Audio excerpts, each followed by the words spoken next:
Halo semuanya, selamat datang kembali di Logic Cara dengan saya Robi Pratama. Kali ini kita akan membahas tentang enkapsulasi dan data hiding. Jadi stay tune terus ya.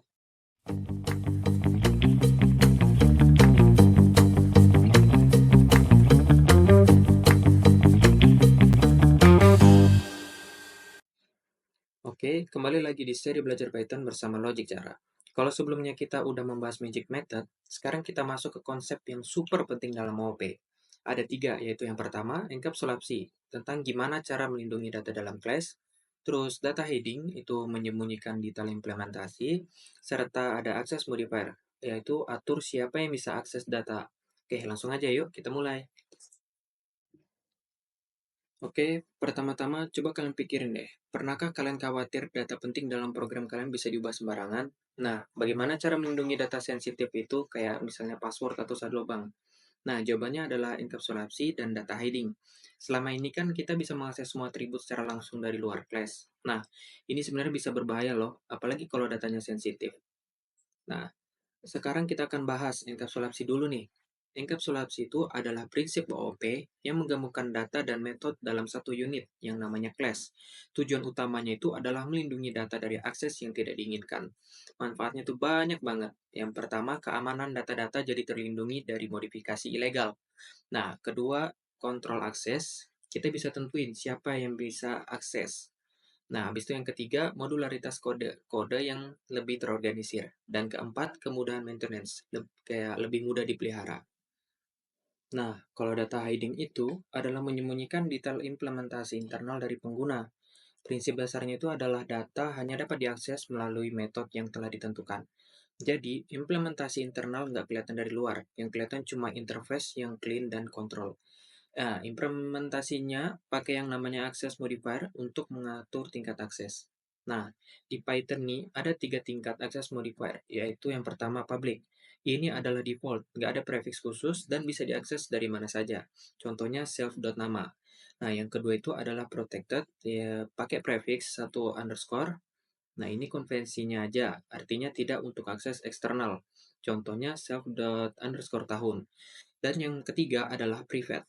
Pakai prefix 2 underscore, ini menggunakan pakai name mailing, jadi sulit diakses dari luar. Contohnya self.double underscore saldo. Nah, sekarang kita lihat masalah kalau nggak pakai enkapsulasi. Lihat contoh kelas rekening bank ini. Saldo disimpan sebagai atribut publik dan ini berbahaya banget. Kenapa? Karena siapa saja bisa ubah saldo secara langsung. Bayangin aja nih, kalau misalnya hacker bisa ganti saldo jadi 999 juta gini doang. Nggak ada validasi, nggak ada kontrol, dan keamanan data nggak terjamin. Nah, ini dia solusinya pakai enkapsulasi. Kita bikin atribut saldo jadi private dengan dua underscore, self.underscore saldo. Terus kita bikin method getter untuk ambil nilai dan setter untuk ubah nilai dengan validasi. Lihat, di method self underscore saldo ada validasi, saldo nggak boleh negatif. Kalau negatif, langsung raise error, jadi data kita terlindungi. Nah, konsep getter dan setter ini penting banget. Getter itu untuk metode untuk mengambil nilai private atribut, sedangkan setter itu untuk metode untuk mengubah nilai dengan validasi. Keuntungannya itu banyak, kontrol penuh terhadap akses data, validasi otomatis, bisa logging dan monitoring, dan backward compatibility. Nah, penggunaannya itu juga gampang, kayak misalnya nih, saldo sama dengan rekening.get underscore saldo. Untuk ngambil nilai, rekening.set saldo 600.000 untuk ubah nilai dengan validasi. Nah, tapi ada cara yang lebih Pythonic, yaitu pakai property decorator. Dengan add property, kita bisa bikin getter dengan add nilai.setter. Kita bisa bikin setter. Yang keren, penggunaannya jadi kayak atribut biasa, tapi tetap ada validasi di belakang layar. Lihat, kita bisa langsung mahasiswa.nilai sama dengan 90 dan validasinya tetap jalan. Kalau nilai di luar range 0 sampai 100 langsung error. Nah, yang lebih keren lagi nih, kita bisa bikin computed properties. Lihat property grade ini. Nilai grade dihitung otomatis berdasarkan nilai numerik. Nggak perlu kita hitung manual lagi, jadi tinggal akses mhs.grade aja dan langsung dapat nilainya. Ini powerful banget untuk data yang perlu dihitung berdasarkan atribut lain. Sekarang kita bahas perbedaan protected dan private.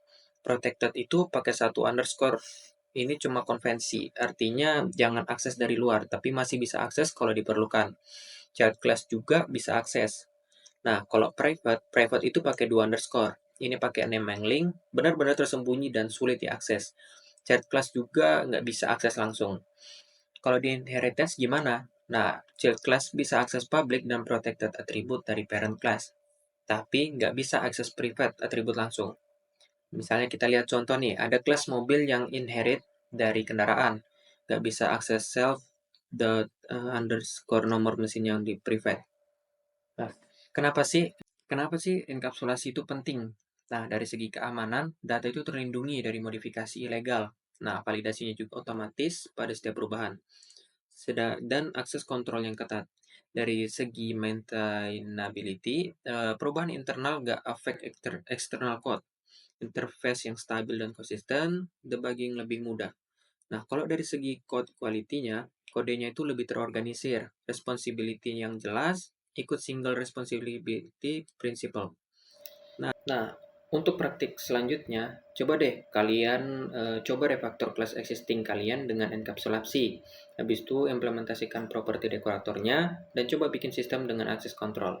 Nah, di preview video berikutnya, kita akan belajar tentang inheritance alias pewarisan.